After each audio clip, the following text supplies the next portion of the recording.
ఢిల్లీ హైకోర్టులో కేజ్రీవాల్ కు షాక్ తగిలింది. లిక్కర్ స్కామ్ కేసులో ఈడీ అరెస్టు నుంచి మినహాయింపు ఇవ్వలేమని స్పష్టం చేసింది. అరెస్టు నుంచి రక్షణ కల్పించాలంటూ కేజ్రీవాల్ ఢిల్లీ హైకోర్టులో పిటిషన్ వేశారు. విచారణ చేపట్టిన న్యాయస్థానం కేజ్రీవాల్ అభ్యర్థనను తోసిపుచ్చింది. అరెస్టు చేస్తామో లేదో చెప్పలేమని కేజ్రీవాల్ విచారణకు సహకరించాలని ఈడీ కోర్టుకు తెలిపింది. అయితే కేజ్రీవాల్ పిటిషన్ పై ఏప్రిల్ 22లోగా సమాధానం ఇవ్వాలని ఈడీకి సూచించింది ఢిల్లీ హైకోర్టు. తదుపరి విచారణ ఏప్రిల్ 22కు వాయిదా వేసింది. ఈడీ సమన్ల వెనుక గల కారణాలను కేజ్రీవాల్ కి చెప్పకపోతే ఆయనకు వ్యతిరేకంగా ఉన్న ఆధారాల్ని తమకు చూపించాలని ఈడీని ఆదేశించింది.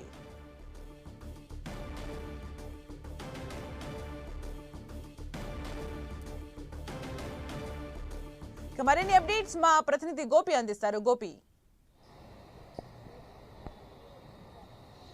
Yes sir, Delhi liquor scam money laundering కేసులో ఢిల్లీ సీఎం అరవింద్ కేజ్రీవాల్ కి ఉచ్చు బిగుస్తోంది. అతనికి ఉన్న న్యాయ అవకాశాలు ఏవి కూడా అతనికి సహకరించేట్లుగా అయితే కనిపించట్లేదు. ఢిల్లీ హైకోర్టు కూడా ఈరోజు ఈడీ అరెస్ట్ నుంచి రక్షణ కల్పించాలి అన్న పిటిషన్ ని తోసిపుచ్చడం జరిగింది. మేము ఎటువంటి ఆదేశాలు ఇవ్వలేము, రక్షణ కల్పిస్తూ అరెస్ట్ చేయొద్దని చెప్పలేమని చెప్పి ఢిల్లీ హైకోర్టు చెప్పడం జరిగింది. అయితే కేజ్రీవాల్ కి ఎందుకు నోటీసులు ఇస్తున్నారో అన్న విషయానికి సంబంధించి మాత్రం తమకు వివరాలు ఇవ్వాలి అని చెప్పి ఢిల్లీ హైకోర్టు ఈడీని ఆదేశించడం జరిగింది. సో ఏప్రిల్ 22వ తేదీలోపు కేజ్రీవాల్ కి ఎందుకు నోటీసులు ఇస్తున్నారు, కేజ్రీవాల్ కి వ్యతిరేకంగా ఉన్న ఆధారాలేంటి, అంశాలేంటి అనేది ఈడీ ఇటు ఢిల్లీ హైకోర్టుకి సమర్పించబోతోంది. అయితే అప్పటిలోపు కేజ్రీవాల్ ఈడీ అరెస్ట్ చేస్తుందా లేక మరోసారి సమన్లు ఇస్తుందా అనేది మాత్రం మనం వేచి చూడాల్సి ఉంటుంది. అరెస్ట్ చేస్తామా చెయ్యలేమా అనేది కూడా మేము చెప్పలేం. ఖచ్చితంగా కేజ్రీవాల్ కి వ్యతిరేకంగా మా దగ్గర ఆధారాలు ఉన్నాయన్న అంశాలను అయితే ఈ రోజు అడిషనల్ సొలిసిటర్ జనరల్ ఎస్వి రాజు ఢిల్లీ హైకోర్టుకి చెప్పడం జరిగింది. సో ఖచ్చితంగా కేజ్రీవాల్ చిక్కుల్లో ఉన్నారనే చెప్పాలి. ఇప్పటికే ట్రయల్ కోర్టులో, రౌజ్ అవెన్యూ కోర్టులో కేజ్రీవాల్ ఈడీ విచారణకు హాజరు కాకపోవడం పట్ల నేరుగా తమ ముందు హాజరు కావాలని చెప్పి ఆదేశించడంతో కోర్టుకు కూడా వెళ్లిన పరిస్థితి.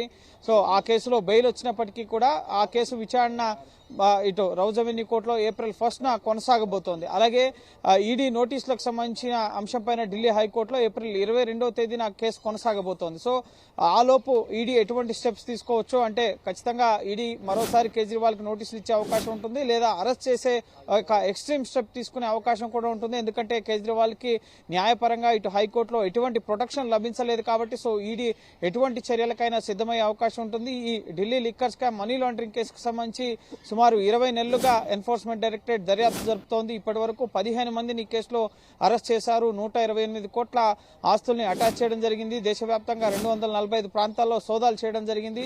సో ఇటీవలే బీఆర్ఎస్ ఎమ్మెల్సీ కవితను కూడా అరెస్ట్ చేశారు.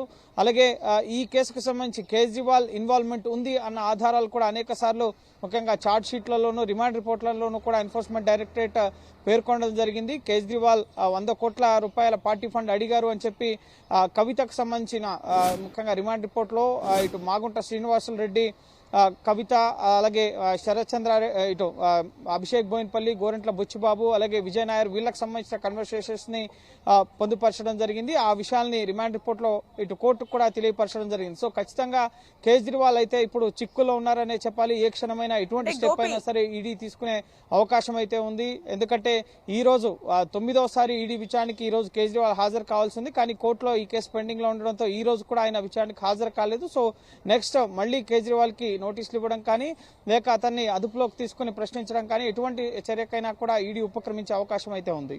అంటే గోపి, ఈడీ అరెస్ట్ నుంచి రక్షణ కావాలి అని చెప్పి కేజ్రీవాల్ ఏదైతే పిటిషన్ వేశారో హైకోర్టు నిరాకరించిందో, అంటే ఆ విషయంలో హైకోర్టు చేసిన వ్యాఖ్యలు ఏంటి ముఖ్యంగా? ఎస్, మేము ఈ సమయంలో మేము ఎటువంటి ఉత్తర్వులు ఇవ్వలేము అని చెప్పి హైకోర్టు స్పష్టంగా చెప్పడం జరిగింది. ఎందుకు కేజ్రీవాల్కి వరుసగా నోటీసులు ఇస్తున్నారని చెప్పి ఈడీని కూడా అడగడం జరిగింది. ఒకవేళ కేజ్రీవాల్కి చెప్పకపోతే తమకైనా ఈడీ వద్ద కేజ్రీవాల్కి వ్యతిరేకంగా ఎటువంటి ఆధారాలు ఉన్నాయి, ఎందుకని ఇన్నిసార్లు నోటీసులు ఇస్తున్నారు అనేది తమకైనా తెలియపరచాలని చెప్పి ఈడీకి నోటీసులు ఇవ్వడం జరిగింది. సో ఏప్రిల్ 22వ తేదీ లోపు ముఖ్యంగా ఇటు ఎన్ఫోర్స్మెంట్ డైరెక్టరేట్ ఢిల్లీ హైకోర్టుకి కేజ్రీవాల్ కి ఎందుకు నోటీసులు ఇస్తున్నారు అన్న అంశానికి సంబంధించి సమాధానం చెప్పాల్సి ఉంటుంది. అలాగే కేజ్రీవాల్ అభ్యర్థనను తిరస్కరించడం జరిగింది. ముఖ్యంగా రాజకీయ కోణంలోనే ఇస్తున్నారు, అలాగే ఈ కేసుకు సంబంధించి ఎన్నికల ప్రచారం నుంచి లేకుండా చేసేందుకు వరుసగా నోటీసులు ఇస్తున్నారు, చట్టవిరుద్ధంగా నోటీసులు ఇస్తున్నారు అన్న అంశాలని, ఆ వాదనల్ని కూడా పరిగణలోకి తీసుకోలేని పరిస్థితి. ఇటు కేజ్రీవాల్ తరపున అభిషేక్ మను సింఘ్వి ఈ రోజు ఢిల్లీ హైకోర్టులో వాదనలు వినిపించారు.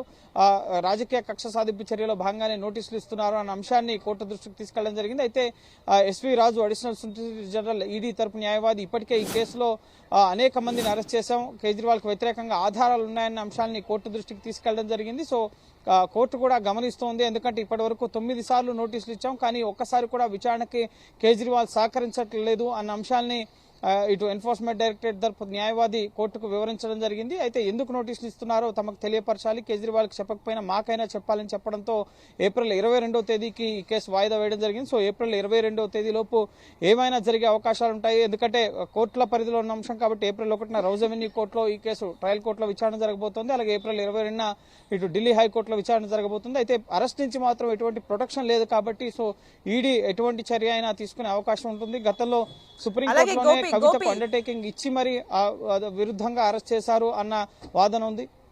ఒకనొక సందర్భంలో కేజ్రీవాల్ ని కవితను టైం అంటే ఇద్దరిని ఎదురెదురుగా కూర్చోబెట్టి విచారించే అవకాశాలు ఉన్నాయన్న వార్తలు వచ్చిన నేపథ్యంలో ఇప్పుడు ఏప్రిల్ 22 వరకు వాయిదా పడింది ఈ అంశానికి సంబంధించి. అంటే దీన్ని ఎలా చూడాలి గోపి? ఎస్, కవిత అలాగే కేజ్రీవాల్కి మధ్య ఉన్న కన్వర్సేషన్కి సంబంధించి అనేక ఛార్జ్షీట్లలోనూ రిమాండ్ రిపోర్ట్లలోనూ ఎన్ఫోర్స్మెంట్ డైరెక్టరేట్ పేర్కొనడం జరిగింది. ఢిల్లీ లిక్కర్ వ్యాపారంలో 2021-22 పాలసీకి సంబంధించి అప్పటి వరకు ప్రభుత్వ ఆధ్వర్యంలో ఉన్న మద్యం వ్యాపారం ప్రైవేట్ పార్ట్నర్స్కి తలుపులు తెరిచినప్పుడు సో హైదరాబాద్ నుంచి కవిత అలాగే కొందరు వ్యక్తులు వచ్చి తనను కలిశారు. సో కవిత ఇంట్రెస్ట్గా ఉన్నారు ఈ వ్యాపారంలో ముఖ్యంగా చేరడానికి, సో మీరు వెళ్ళి కవితను కలవండి అని చెప్పి 2021 మార్చి 16న మాగుంట శ్రీనివాసరెడ్డి ఢిల్లీ సచివాలయంలో కేజ్రీవాల్ని కలిసినప్పుడు ఆయన కవితను కలవమని చెప్పారు. 100 కోట్ల రూపాయలు కవిత అరేంజ్ చేస్తా అన్నారు అన్న విషయాన్ని కేజ్రీవాలే చెప్పారు అని చెప్పి మాగుంట శ్రీనివాసరెడ్డి స్టేట్మెంట్లో కూడా ఉంది.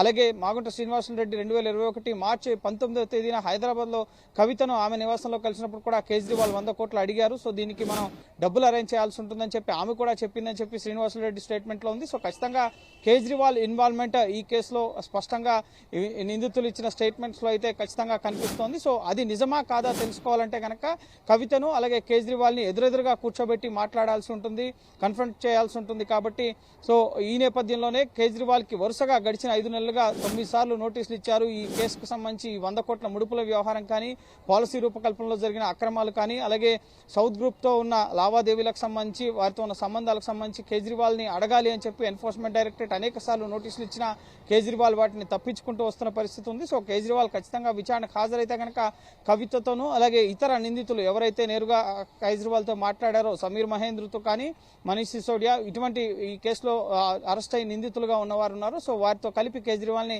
ప్రశ్నించే అవకాశం ఉంటుంది. కీలకంగా బీఆర్ఎస్ ఎమ్మెల్సీ కవిత ఆమెను ఇటీవలే అరెస్ట్ చేశారు. సో ఈ రోజు ఒకవేళ కేజ్రీవాల్ ఈ రోజు కూడా 9వసారి ఇచ్చిన నోటీస్కి ఈ రోజు ఈడీ ముందు హాజరైతే ఆమెను అలాగే కేజ్రీవాల్ని ప్రశ్నించే అవకాశం కూడా ఉండేది. కానీ ఈ రోజు ఆయన కోర్టు కేసు కారణంగా గైర్హాజరవడం జరిగింది. సో ఖచ్చితంగా కవితను అలాగే కేజ్రీవాల్ని, ఎందుకంటే వీరిద్దరి మధ్య ఉన్న సంబంధాలకు సంబంధించి ఇతర నిందితులు వాంగ్మూలాలు ఇచ్చారు కాబట్టి సో ఖచ్చితంగా వీరిద్దరిని ఎదురెదురుగా కూర్చోబెట్టి ప్రశ్నించే అవకాశం ఉంటుంది. మాకు ఏ సంబంధం లేదు, ఎటువంటి ఒప్పందాలు జరగలేదు, ఈ కేసులో అక్రమంగా తనను ఇరికించారు అన్న స్టేట్మెంట్స్ గతంలో కవిత ఇవ్వడం జరిగింది. కాబట్టి సో ఖచ్చితంగా నిజమా కాదా అనేది తెలుసుకునేందుకు కేజ్రీవాల్ని కవితను కూడా ఎన్ఫోర్స్మెంట్ డైరెక్టరేట్ అధికారులు ప్రశ్నించే అవకాశం ఉంటుంది. కానీ గైర్హాజరవుతూ విచారణకు దూరంగా ఉంటూ తనకు ప్రొటెక్షన్ ఇవ్వాలని చెప్పి కోర్టులను ఆశ్రయిస్తున్నారు కేజ్రీవాల్. కానీ కోర్టులో కూడా కేజ్రీవాల్కి ఈ రోజు చుక్కెదురైన పరిస్థితి ఉంది. సో ఈడీ మళ్లీ నోటీసులు ఇవ్వడం కానీ ఆయన పైన ఎటువంటి ఎక్స్ట్రీమ్ స్టెప్ అయినా తీసుకునేందుకు ఈడీకి ఒక అవకాశం అయితే లభించడం జరిగింది. సో ఏప్రిల్ 22 లోపు ఎటువంటి ముఖ్యంగా పరిణామాలైనా సరే ఈ ఢిల్లీ లిక్కర్ స్కామ్ లో దర్యాప్తులో చోటు చేసుకునే అవకాశాలు అయితే కనిపిస్తున్నాయి. సో చూడాలి, ఏప్రిల్ 22 వరకు హైకోర్టులో కేసు విచారణ వరకు ఈడీ వేచి చూస్తుందా, ఆ లోపు